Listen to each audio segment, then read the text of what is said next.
Cuando era chico, mi madre salía al patio para calcular cuánto abrigo iba a hacerme cargar a mí durante todo ese día. A veces incluso mirar por la ventana y tocar el vidrio le alcanzaba para obtener el veredicto. En ese caso, su termómetro era la mano. No es el mejor sensor, le dirían los metrólogos. Entonces, ¿cómo se mide esa energía que está en todas partes y no se ve, pero se siente?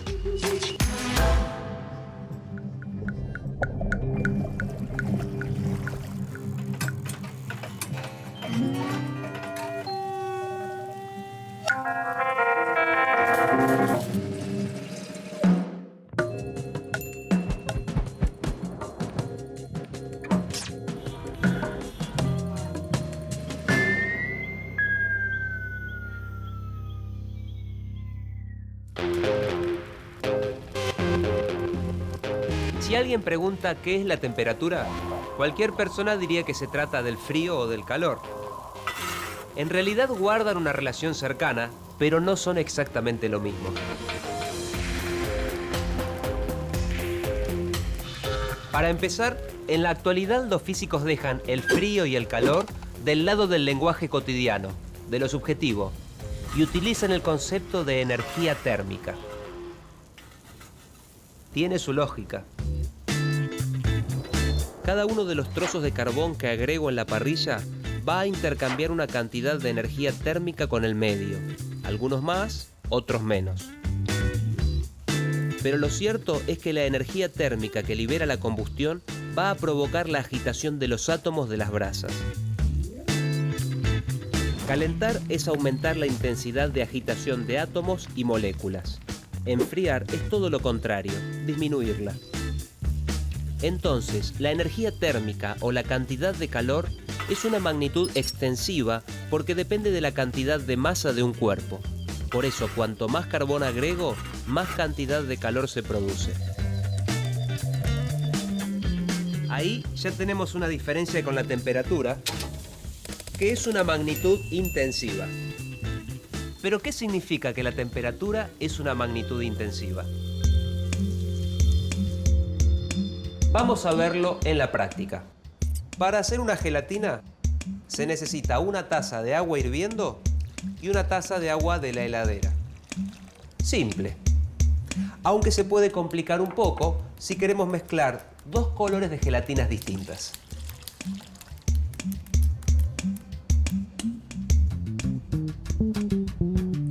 Comprobamos que el termómetro indica la misma temperatura en las dos gelatinas.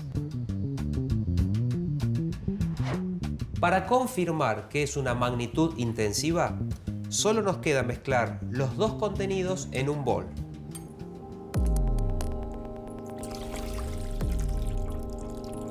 Y volvemos a medir. Lo que sucede en este caso es que la cantidad de agua es mayor y la temperatura no se modifica. Entonces podemos decir que una magnitud es intensiva cuando su valor no depende de la cantidad de materia del sistema. La temperatura es una magnitud intensiva que adquiere un mismo valor en dos sistemas o cuerpos que se ponen en contacto térmico entre sí. En ese contacto se intercambia energía y ambos sistemas alcanzan un equilibrio térmico. Confirmado, la temperatura es una magnitud intensiva. Pero ¿a qué nos referimos exactamente cuando hablamos de la temperatura?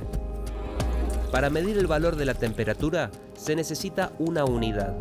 Por eso, el Sistema Internacional de Unidades, el SI, establece que la unidad de medida de la temperatura termodinámica es el Kelvin. Pero también se puede medir en grados Celsius. La escala de Celsius es más utilizada para expresar las temperaturas de uso cotidiano, como la temperatura del aire, o de dispositivos domésticos, como la del horno o la del aire acondicionado.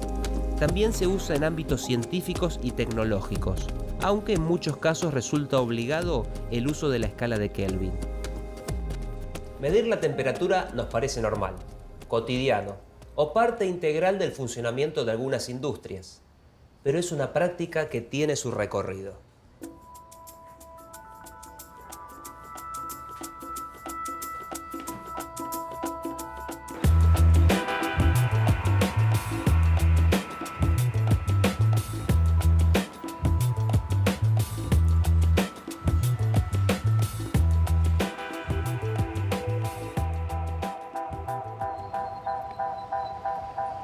la historia de la humanidad, el desarrollo de la medición de la temperatura fue lento. Pasaron más de 1500 años con pocos adelantos. Fue recién en el siglo XVI cuando los estudios dieron un salto de la mano de uno de los más grandes, Galileo Galilei. Él decía: la matemática es el alfabeto con el que Dios escribió el universo. Tal vez por esa razón haya creído alguna vez en la necesidad de adjudicar un valor numérico a cada estado, desde lo frío a lo caliente. En su laboratorio juntó un balón de vidrio con un tubo y un recipiente con líquido para observar qué fenómeno se producía con los cambios de temperatura. Primero calentaba el aire que contenía el balón.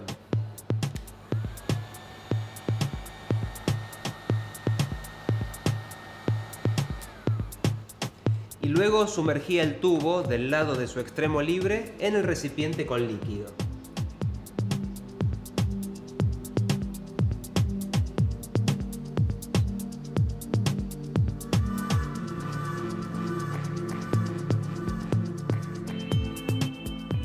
Galileo advirtió que el agua ascendía por el tubo cuando la temperatura del aire descendía al valor ambiental.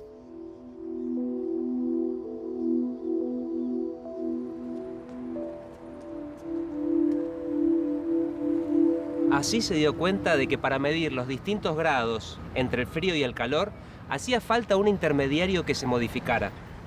El gran maestro estaba protagonizando en su época la historia de las mediciones en temperatura.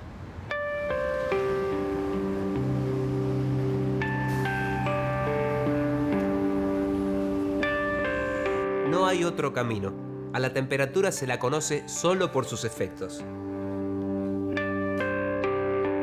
La temperatura se mide a través de alguna propiedad termométrica que tiene la sustancia con la que está hecho el elemento sensor de un termómetro. El mercurio es un metal que tiene la propiedad de contraerse y dilatarse según varía la temperatura.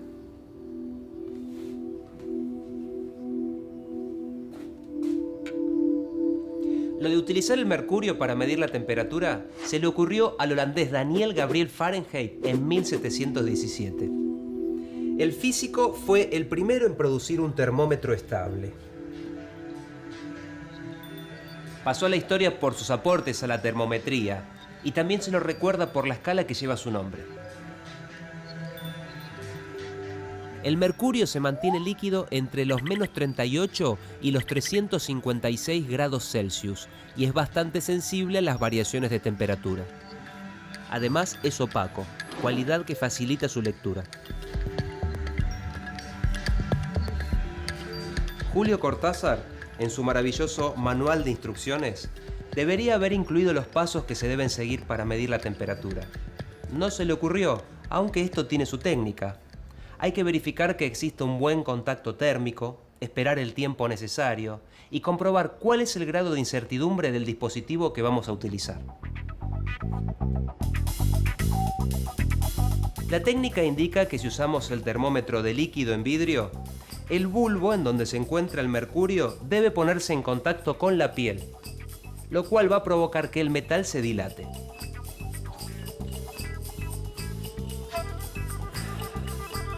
Hay que darle tiempo. Lo más importante es que exista un buen contacto entre la piel de la axila y el termómetro.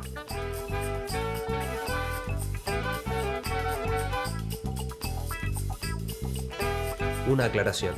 En este caso se llega a un equilibrio térmico, donde finalmente solo se modifica la temperatura del termómetro. Los termómetros se diseñan para que sea el sensor el que intercambie energía térmica y para que a su vez perturben lo menos posible la temperatura del cuerpo, alimento u objeto que se está midiendo. En este caso, el mercurio avanza por el capilar de la varilla, que tiene marcada la escala graduada. Allí alcanza el valor de la temperatura corporal. Es el resultado de la medición. Aunque el mercurio se presenta como el metal ideal para medir temperatura, hay muchos países que prohíben su comercialización. Las razones no se relacionan con sus propiedades termométricas, sino con la salud. El mercurio es un contaminante peligroso que posee efectos neurotóxicos. En su reemplazo, hoy se venden termómetros que utilizan otros metales, o los clínicos eléctricos y el termómetro óptico, que detecta la radiación que emite la cavidad del oído del cuerpo humano.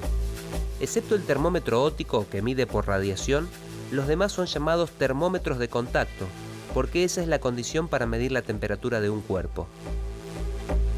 Existen termómetros de mercurio que, con modificaciones, pueden medir temperaturas que van desde los menos 200 a los 600 grados Celsius. También hay termómetros especiales para medir valores superiores. Hay otros que miden pequeñas diferencias. Existen también termómetros que miden el valor mínimo, otros que miden el valor máximo y un tercer tipo que mide ambos. Cada uno tiene su terreno de influencia.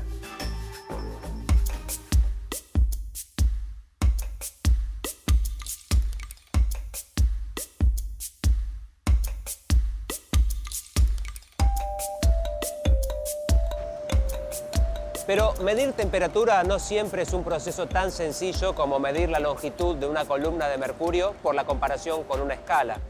Existen también otros mecanismos más sofisticados. Es el caso del termómetro de resistencia, que utiliza como propiedad termométrica la variación de la resistencia eléctrica de algunos metales o compuestos metálicos al exponerlos al cambio de temperatura. En las siderúrgicas, con los plásticos, los alimentos, en el área de los farmacéuticos o en la salud. Existe una gran variedad de termómetros e industrias en donde se utilizan. Lo importante es elegir el apropiado para la medición que se va a realizar. Por ejemplo, si quiero medir la temperatura de un objeto que sabemos que está por debajo de los menos 50 grados Celsius, no es conveniente utilizar un termómetro que contenga mercurio puro en vidrio, porque a esa temperatura el mercurio se habrá solidificado y el termómetro no funcionará.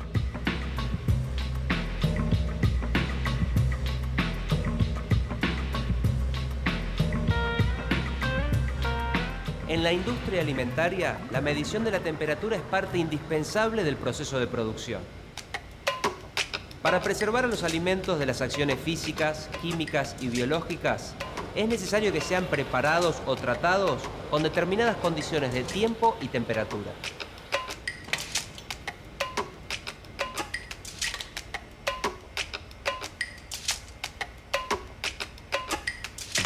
Acá adentro hay un sensor. En este momento el queso está a 85 grados Celsius. Con este tipo de sensores, la temperatura se puede medir con una incertidumbre de solo algunas décimas de grados Celsius. Pero, ¿a qué se refieren los metrólogos cuando hablan de incertidumbre? Se trata de un valor numérico que representa el grado de duda que se tiene sobre el resultado. En metrología, la incertidumbre es parte del proceso de medición y hay que calcularla.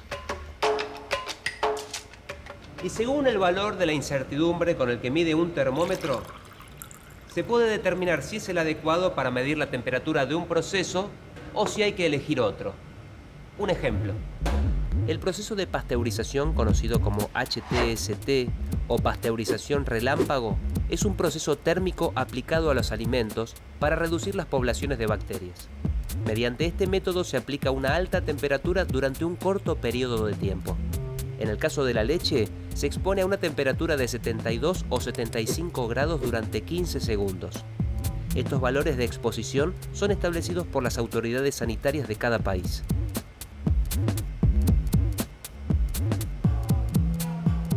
Ni más ni menos. Entonces, ¿qué sucedería si la incertidumbre en las mediciones superase los 2 grados Celsius? En ese caso, si el termómetro marcase 73 grados Celsius, dudaríamos si en realidad estamos exponiendo la leche a mayor temperatura de la que corresponde o a una menor. Si la temperatura fuese menor, algunas bacterias de la leche nocivas para la salud seguirían vivas, pero si fuera mayor, podrían deteriorarse algunos de sus nutrientes.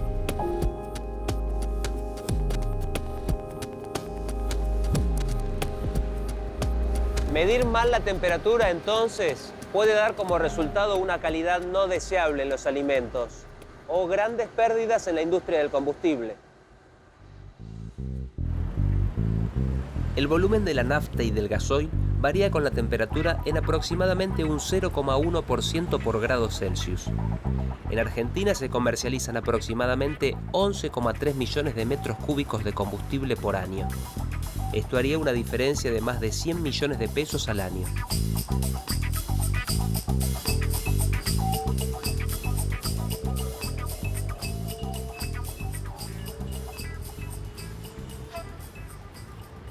Como siempre, las mediciones tienen su incidencia en la vida real.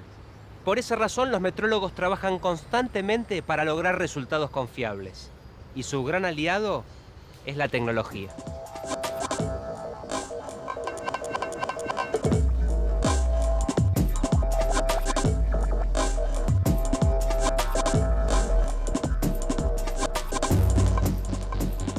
Este aparato parece simple, sintético, hasta vulnerable. Sin embargo, es esencial en una industria tan importante como la siderúrgica. Imaginemos por un instante qué sucedería si utilizásemos un termómetro de vidrio para controlar las altas temperaturas de los hornos de metales. No resistirían los 1600 grados Celsius, por supuesto. Y a primera vista, uno afirmaría que ningún termómetro de contacto serviría en esta industria. Sin embargo, la tecnología siempre nos da sorpresas.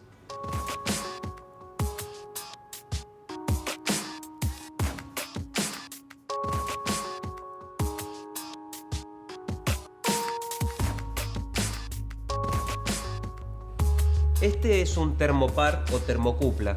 Se usa para medir la temperatura luego de las imponentes coladas, cuando el metal se encuentra fundido. Son dispositivos que responden a la temperatura por medio de una señal eléctrica que generan y pueden ser medidas por instrumentos electrónicos que a su vez podrían estar conectados a una computadora para realizar la medición de forma automática. El termopar puede medir temperaturas de hasta 2000 grados Celsius, pero a veces se necesita otro tipo de dispositivos y otros fenómenos. Emiten radiación todos los cuerpos que tienen una temperatura mayor a 0 Kelvin o menos 273 grados Celsius, su equivalente en la escala que coloquialmente se conoce como escala Celsius. Y la intensidad de esa radiación se puede medir a través del termómetro de radiación. Este termómetro tiene un sistema óptico que capta parte de la radiación que emite el cuerpo y la envía hacia un detector que lo traduce en un valor de temperatura.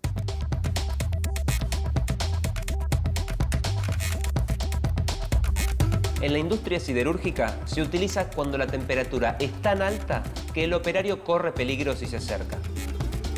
También resulta práctico cuando se mide una pieza en movimiento, como en el proceso de laminado. Los termómetros de radiación se usan además en otras ramas de la producción o en los procesos de control de calidad. Y fuera de las industrias también, como en incendios de baja intensidad en bosques o a través de las cámaras termográficas que detectan tumores o síntomas respiratorios agudos. Incluso después de una catástrofe se han utilizado cámaras termográficas para detectar a distancia la presencia de vida entre escombros. Estos termómetros, los de radiación, y todos los otros tipos de termómetros deben estar correctamente calibrados. En Argentina, el organismo que funciona como proveedor de la referencia de temperatura es el INTI, el Instituto Nacional de Tecnología Industrial, que garantiza que se respeten los parámetros internacionales de medida. La celda de agua, del punto triple del agua. Adentro de esta celda coexisten los tres estados del agua: líquido, vapor y sólido. Pero ¿cómo se define el Kelvin, la unidad de temperatura termodinámica? Todo parte de esta celda, que no es cualquier celda. Por muy extraño que parezca, las sustancias pueden coexistir en más de uno de sus tres estados: sólido, líquido y gaseoso. La coexistencia de las fases de un mismo elemento es un fenómeno que se produce a temperatura constante. En el agua, la coexistencia de sus tres fases ocurre a los 0,01 grados Celsius o 273,16 Kelvin.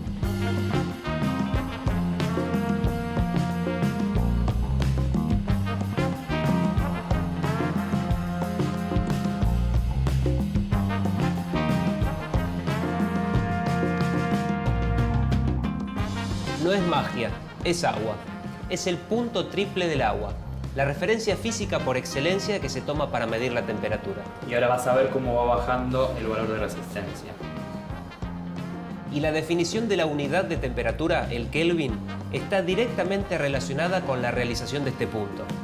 El Kelvin, la unidad de la temperatura termodinámica, es la fracción de 1 sobre 273,16 de la temperatura termodinámica del punto triple de agua.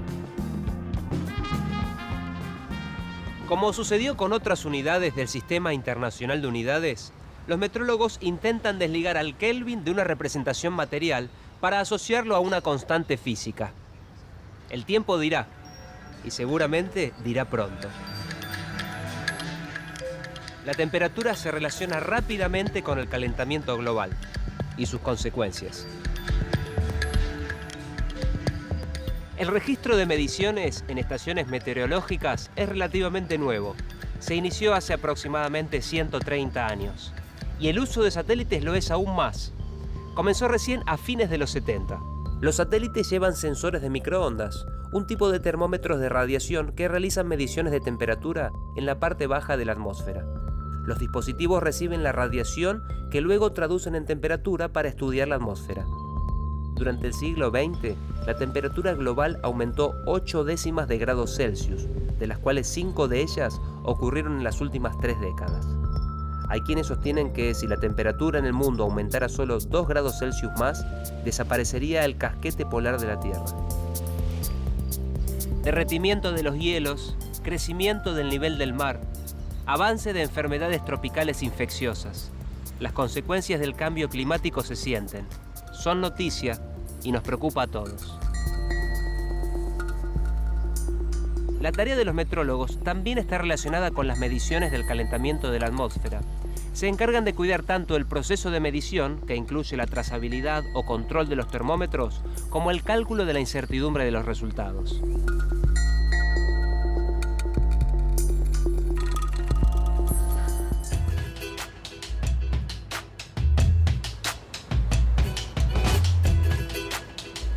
Seguramente la mayoría de las personas, antes de salir cada mañana, lo primero que hacen es averiguar la temperatura ambiente.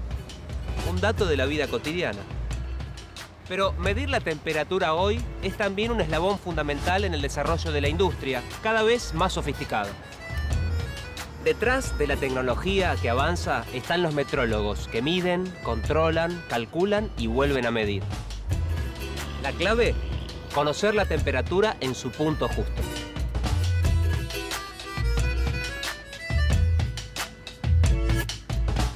Ni 1 grado Celsius más, ni 1 Kelvin menos.